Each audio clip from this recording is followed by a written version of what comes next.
How the Grinch Stole Toilet Paper by Nathaniel Pulse. Every Who down in Whoville was minding their business, when suddenly out of nowhere came this terrible sickness. The sickness grew and grew, and everyone knew what they had to do.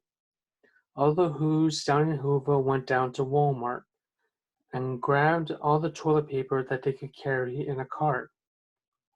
The Who's that still had to work were feeling awfully sore. They had to stay 6 feet apart, or maybe more. Most of the Who's were ordered to stay in their homes, leaving everyone unable to pay their loans. Yes, life down in Whoville had taken a turn for the worse, but the Grinch, who lived just north of Whoville, had dismissed the Who's plight. He thought of what to do with all his might.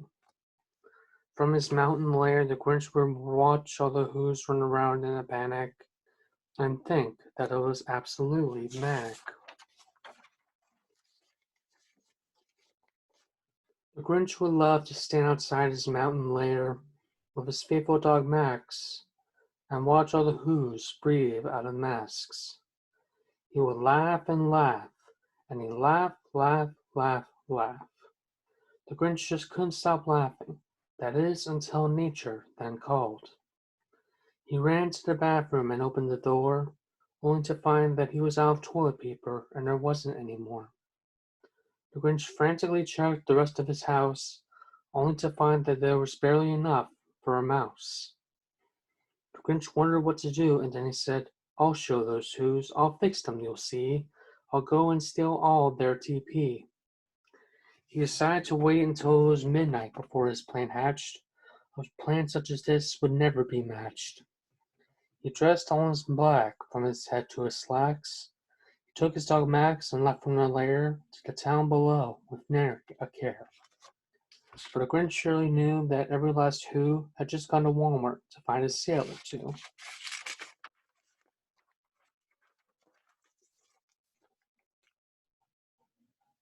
He knew there were hoarders who would buy all the TP and resell it on eBay for $100 and free. At the Grinch's first house, he crept to the bathroom window as quiet as a mouse. He peered through the window to see for himself. A mountain of TP stood there on a shelf. The Grinch ordered Max to stand guard. As Max stood and stood, the Grinch threw all the toilet paper in the bags as fast as he could. The Grinch stole toilet paper from every Who in Whoville, from little Cindy Lou Who to Mayor McCree. He had toilet paper by thousands, by hundreds, by dozens. He even stole from all the little Who cousins. Before the Grinch knew it, it was almost dawn.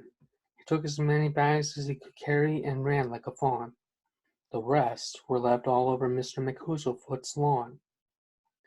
The Grinch made it back to his mountain lair, only to realize he had too much toilet paper to spare. Should I give it to the Who Mayor? He wondered aloud. Or should I leave it in a moon crater? Would that make me proud? Should I push it off Mount Crumpet? Or should I leave it and dump it? Should I sell it on eBay? Or do I hold it until next May? In the middle of his pondering, the Grinch heard a sound. Noise. This noise wasn't happy, this noise wasn't cheerful. But when the Grinch listened to it, it made him quite fearful. He looked outside to hear everyone moan. There was a long line to the Bank of Who just to apply for a loan. All the Who's went back to Walmart, and fights there broke out over the last roll of TP. The store was fresh out. All this took a very heavy toll on the Grinch, and it wasn't over yet. Because of the Grinch's antics, hoarders have upped their prices and added much more dramatics to the Who shopping semantics. Instead of carrying things on the black market, you see, thugs started wearing trench coats filled with TP. And the Grinch, fighting back tears in his eyes, said, "I never meant for this to happen. as he breathed a deep sigh.